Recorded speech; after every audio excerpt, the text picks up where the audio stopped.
The British coronation service, which we've just witnessed, is a unique survival of a medieval Catholic coronation liturgy. And it's all the more remarkable that it survived in a context which is not institutionally Catholic. It survived in the context of Anglicanism. If you look at the Catholic monarchies which exist in Belgium, Spain, and so on, they don't have a ceremony like that for various reasons. They have their installation is more like the swearing in of a secular president. So it has particular value as a witness to that tradition. And I'm a bit, well, I'm not puzzled by American criticisms of this, because Americans have their own political tradition to which they're entirely entitled. And I think it's a good thing that they feel strongly identified with the principles of their own constitution. I don't think that's a bad thing at all. It's a good thing. I think it's part of what gives any political community cohesion, is that you rally around the things that, you know, your shared symbols.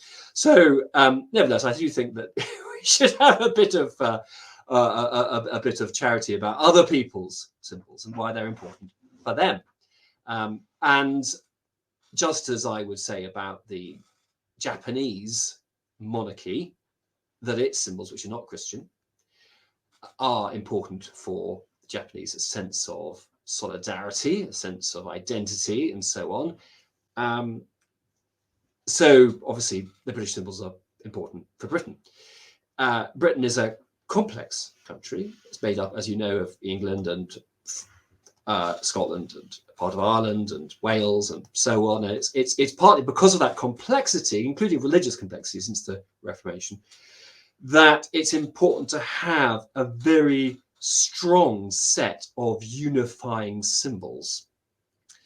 And I think that perhaps one of the reasons, not the only reason, but one of the reasons that the Scandinavian monarchies, so Norway and Sweden and stuff, they have a very, very stripped down ceremonies and understanding of the role of the monarchy. Well, part of the reason for that is because they're very homogenous societies. They're totally Lutheran, for example. No Catholic remnant was left after the Reformation.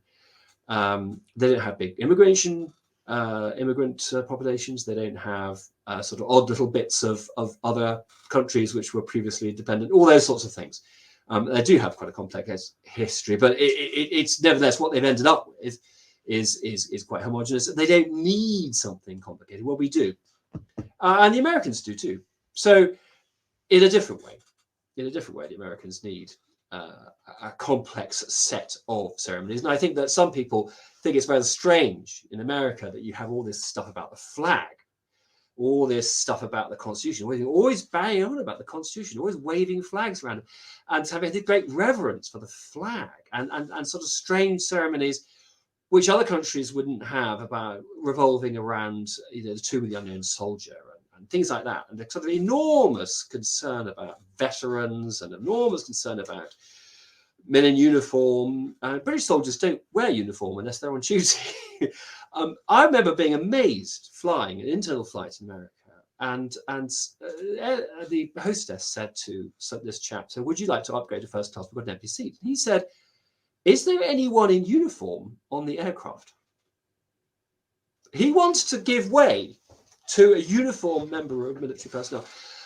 That was just staggering to me.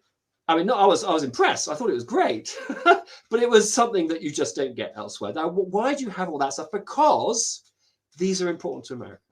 Those things that I've mentioned are what give unity and solidarity, identity to the American political community.